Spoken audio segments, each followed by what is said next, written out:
नमस्कार साथियों। स्वागत है एक बार आपका फिर से। दोस्तों, हम लगभग 4 सेट कंप्लीट कर चुके थे या 10,000 की सीरीज़ हम चला रहे हैं, तो 4 को हम कंप्लीट कर चुके हैं सेट। आज 5वां सेट है, इसको जल्दी से लगाते हैं।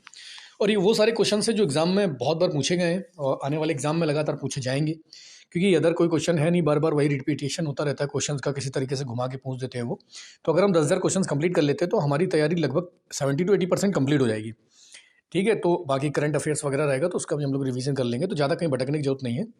बस लगातार ये सीरीज फॉलो करो और इसके क्वेश्चंस लगातार करते रहो। 30 क्वेश्चन डेली करते रहोगे ना, तो आराम से पूरी की पूरी जीएस कंप्लीट हो जाएगी, ज़्यादा भटकने की जरूरत नहीं पड़ेगी।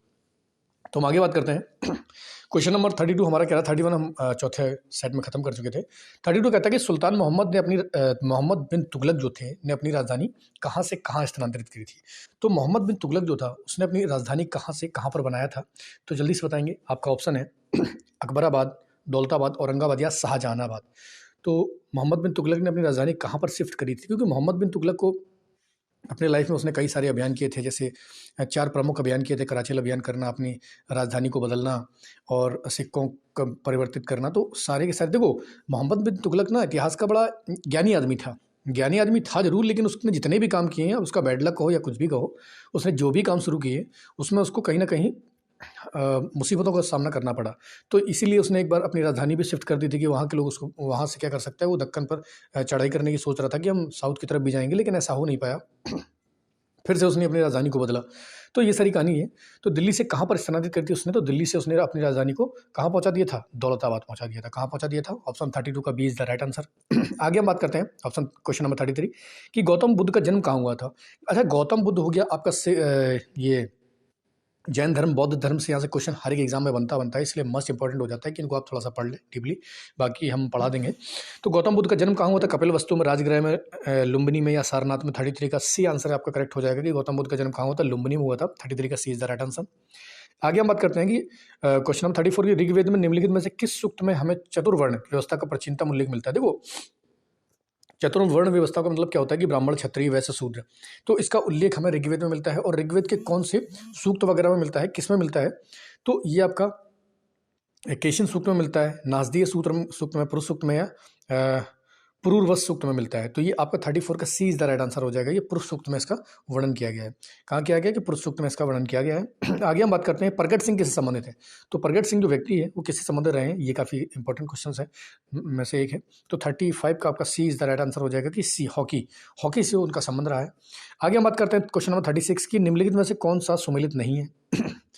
तो कौन सा सम्मिलित नहीं, ये जैसे जन्म गया, महाविनिष्क्रमण, कपिल वस्तु। तो देखो फिर से एक क्वेश्चन नया आ गया कि बौद्ध धर्म से संबंधित। तो इसमें बुद्ध के बारे में बोला गया है कि बुद्ध का जन्म जो है गया में हुआ था, या महाविनिष्क्रमण कपिल वस्तु में हुआ था, धर्म चक्र परिवर्तन सारनाथ में हुआ था, और महापरिनिर्वाण कुशीनगर में हुआ था। तो इनमें से कौन सा स्टेटमेंट सही नहीं है। तो 36 का आपका ए इज द राइट आंसर हो जाएगा कि जो गौतम बुद्ध थे उनका जन्म अभी हमने पढ़ा था कि लुम्बिनी में हुआ था, गया में नहीं हुआ था।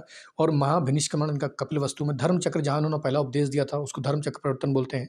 महापरिनिर्वाण कुशीनगर में मतलब यहाँ पर इनके मृत्यु हुई थी। तो इस तरीके से क्या बोला जाता है, तो ये सारे पॉइंट उनसे संकेतिक चिन्ह जो है उनसे संबंधित है, संकेतिक वाक्य उनसे संबंधित है। तो ऑप्शन 36 का इज द राइट आंसर। 37 का देखते हैं कि बौद्ध धर्म की किस शाखा में मंत्र, हठयोग एवं तांत्रिक आचारों को प्रधानता दी गई है। तो बौद्ध धर्म से कई सारे जो शाखाएं वो निकल गई, ठीक है, हीनयान, महायान।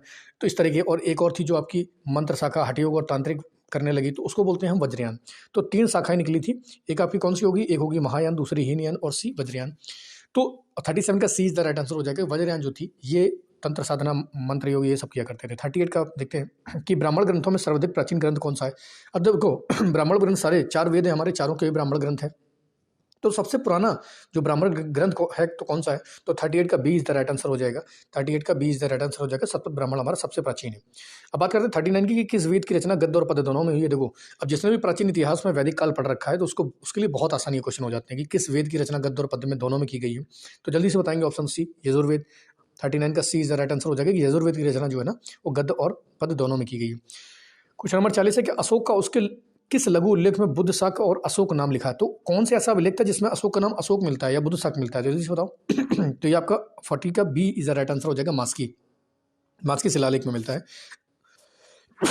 आगे बात करते हैं कि क्वेश्चन नंबर 41 की हरिशरण किस शासक का दरबारी कवि था? तो हरिशेन काफी प्रसिद्ध रहा इतिहास में। तो किस शासक का दरबारी कवि था? चंद्रगुप्त, समुद्रगुप्त, कनिष्क या अशोक? तो क्या हो जाएगा जल्दी से बताओ? 41 का B is the right answer हो जाएगा समुद्रगुप्त का। समुद्रगुप्त का दरबारी कवि हुआ करता था हरिशेन। आगे हम बात करते हैं क्वेश्चन नंबर 42। निम्नलिखित में से किसने सर्वप्रथम दक्षिण में अपनी सत्ता की स्थापना करी? सबसे पहले दक्षिण में सत्ता की स्थापना किसके द्वारा हुई थी? तो ये सातवाहनों ने शुरू किया था इसको। 42 का सी इज द राइट आंसर हो जाएगा, सातवाहनों ने इसको शुरू किया था, ध्यान रखना इसको। आगे बात करते हैं 43 की पुलकेशन द्वितीय। देखो इतिहास में पुलकेशन द्वितीय का नाम बहुत ज़्यादा फेमस है और ये बहुत सारे एग्जाम्स में आता है। तो अहल अभिलेख जो है ना वो भी पुलकेशन द्वितीय से संबंधित है। तो पुलकेशन द्वितीय की अहल प्रशस्ति का लेखक कौन था? तो अहल अभिलेख से क्वेश्चन बनता ही बनता है, बहुत बार पीसीएस, यूपीएससी, एसएससी बार बार इसको रिपीट करते हैं। तो 43 का क्या आंसर हो जाएगा? रवि कीर्ति। ध्यान रखना कि 43 का B is the right answer हो जाएगा कि रवि कीर्ति ने इसको लिखा था, ठीक, अहल प्रशस्ति का लेखक जो था। आगे बात करते हैं क्वेश्चन नंबर 44। दिल्ली सल्तनत का वह प्रथम सुल्तान कौन है जिसने स्थायी सेना रखी? बहुत मस्ट इंपॉर्टेंट क्वेश्चन है। तो 44 का क्या हो जाएगा? बलबन था, इल्तुतमिश था, या आपका देखते हैं अलाउद्दीन खिलजी था, या मोहम्मद बिन तुगलक था? जल्दी से बताएंगे 44 का। तो स्थायी सेना रखने का जो सबसे पहले काम किया था वो अलाउद्दीन खिलजी ने किया था। 44 का सी इज द राइट आंसर हो जाएगा, ठीक है, इसको ध्यान रखना। 44 का सी इज द राइट आंसर। आगे हम बात करते हैं क्वेश्चन नंबर 45 कि हजरत निजामुद्दीन औलिया किस संप्रदाय से संबंधित थे? तो सबको पता होगा चिश्ती संप्रदाय का सिलसिले की शुरुआत भारत में हजरत निजामुद्दीन औलिया के द्वारा की गई थी। तो हजरत निजामुद्दीन औलिया जो थे चिश्ती संप्रदाय, औलिया संप्रदाय से संबंधित थे। तो ये भी काफी इंपॉर्टेंट क्वेश्चन एग्जाम में बहुत बार पूछा गया है। विजयनगर किस नदी के तट पर? देखो विजयनगर साम्राज्य के बारे में क्वेश्चन आते हैं बहुत सारे।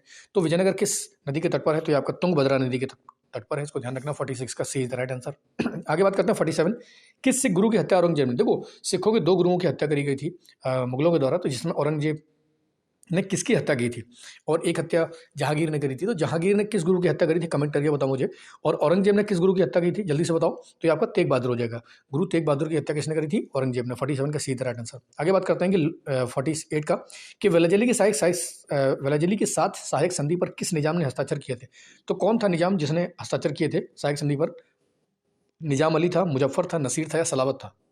तो ये आपका Nizam Ali is the right answer हो जाएगा। 48 का A is the right answer हो जाएगा, ठीक है। सहायक संधि काफी फेमस रही वेलाजेली की, तो इसको ध्यान रखेंगे। 49 का क्या आंसर होगा? कौन सा आंदोलन दक्षिण भारत से संबंध रखता था? तो दक्षिण भारत में किस आंदोलन की शुरुआत की गई थी? तो आपका ब्रह्म समाज था, शतशुद्धक समाज, प्रार्थना समाज, या श्री नारायण धर्म परिपालन योगम? तो 49 का D is the right answer हो जाएगा, श्री नारायण धर्म परिपालन योगम। इसकी शुरुआत जो थी आपकी दक्षिण भारत में की गई थी। आगे बात करते हैं क्वेश्चन नंबर 40 कि फरवरी 1928 में सर्वदलीय सम्मेलन का सभापति कौन चुना गया था? तो 1928 में जो सर्वदलीय सम्मेलन हुआ था कांग्रेस का, उसका सभापति कौन चुना गया था? तो इसका आंसर हो जाएगा आपका मोतीलाल नेहरू। 1928 में जो अध्यक्षता करी थी मोतीलाल नेहरू ने की थी। आगे बात करते हैं क्वेश्चन नंबर 51 है कि संविधान का कौन सा संशोधन पंचायत राज व्यवस्था? देखो पंचायती राज हम पॉलिटी में पढ़ चुके हैं, तो पंचायती राज व्यवस्था को जाओ देखो जाके पूरा देखो, बढ़िया है टॉपिक है। तो पंचायती राज व्यवस्था का जो व्यवस्था की गई थी कौन से संशोधन के द्वारा की गई थी? तो आपका 51 का D is the right answer हो जाएगा। जिसने पढ़ रखा है उसको पता होगा कि 73वां संविधान संशोधन पंचायतों से संबंधित है। आगे बात करते हैं 52वां क्वेश्चन, संसद के लिए राष्ट्रपति का भाषण कौन तैयार करता है? तो राष्ट्रपति का भाषण कौन तैयार करता है संसद के लिए? जल्दी से बताएंगे इसको।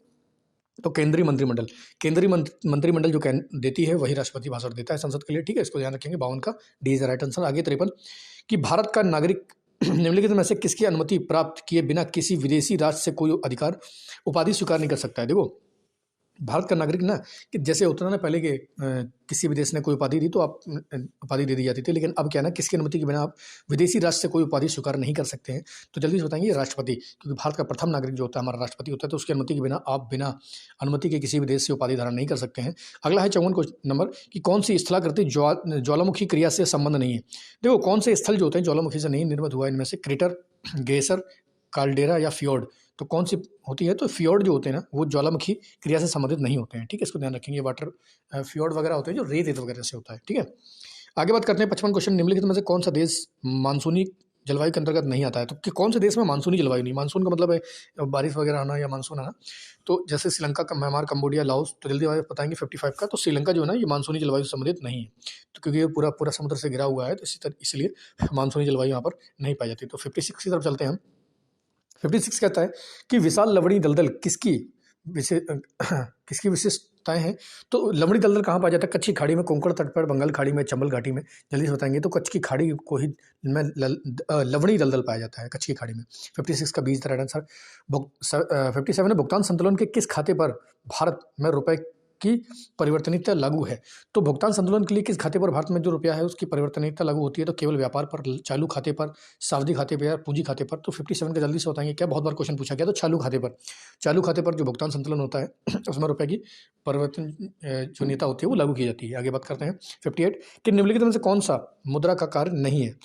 अब मुद्रा का कार्य नहीं है मूल्य का मापन करना, मूल्य का हस्तांतरण करना, मूल्य का संचय करना या मूल्य का स्थिरीकरण करना। तो आपका क्वेश्चन नंबर 58 का D is the right answer हो जाएगा कि मूल्य का स्थिरीकरण करना ये मुद्रा का कार्य नहीं है। ठीक है, आगे बात करते हैं 59 की, अंतर्राष्ट्रीय मुद्रा कोष किस सम्मेलन की देन है? तो कौन से सम्मेलन से अंतर्राष्ट्रीय IMF निकला था? तो ध्यान रखेंगे IMF और वर्ल्ड बैंक की स्थापना हुई थी। कौन सा सम्मेलन था वो? Britain would. तो 59 का D is the right answer हो जाएगा। जो पढ़े हैं थोड़ा सा उन्हें पता होगा ये कि ब्रिटेन वुड सम्मेलन से ही आपका IMF निकला था। और आपका कौन जल्दी से बताएंगे? गेट वगैरह निकला था, गेट वगैरह जो बाद में आके WTO बना, और IMF, वर्ल्ड बैंक। ठीक है, तो तीन लगभग थे, तीन संस्थान थे जो यहाँ से निकले हुए हैं। गेट का आधुनिक रूप क्या है? WTO, और बाकी आपका वर्ल्ड बैंक और IMF निकला। तो 59 का D is the right answer हो जाएगा। क्वेश्चन नंबर 60 की बात करते हैं कि भारत में निम्नलिखित में से किस उद्योग में सर्वाधिक श्रम शक्ति कार्यरत है? तो भारत में कौन से उद्योग में सबसे ज्यादा श्रम शक्ति लगी हुई है? सीमेंट में, जूट में, चीनी में, कपड़ा में? तो टेक्सटाइल उद्योग, जो कपड़ा उद्योग है ना, उसमें सबसे ज्यादा श्रम शक्ति कार्यरत रहती है भारत में।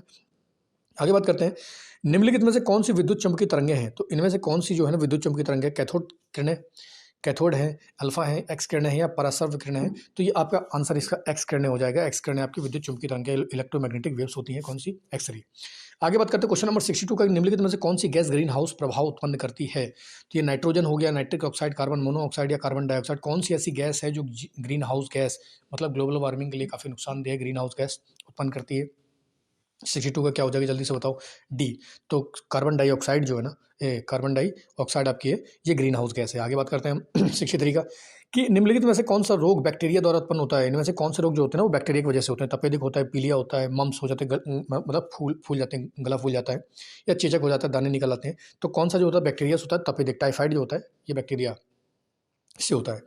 आगे हम बात करते हैं हीरे की चमक के लिए निम्नलिखित में से कौन सा कारण, कौन सा? तो ये हीरे वाला क्वेश्चन बहुत बार एग्जाम में पूछा गया कि हीरे की चमक के लिए कौन टोटल इंटरनल रिफ्लेक्शन होता है ना, वो पूर्ण आंतरिक परावर्तन या उच्च अपवर्तनांक, इनमें से जो दिया गया है उसके हिसाब से उच्च अपवर्तनांक जो है वो इसका प्रमुख कारण है चमक का। ठीक है, आगे बात करें क्वेश्चन नंबर 65 की, कौन सी धातु मुक्त अवस्था में मिलती है?